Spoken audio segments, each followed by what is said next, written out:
Hey, pancake lovers! Want to make the fluffiest, most delicious pancakes every time? You're in the right place.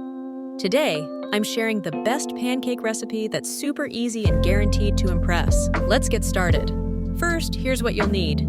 1½ cups all-purpose flour, 3½ teaspoons baking powder, 1 tablespoon sugar, 1/2 teaspoon salt, 1¼ cups milk, 1 egg, 3 tablespoons melted butter.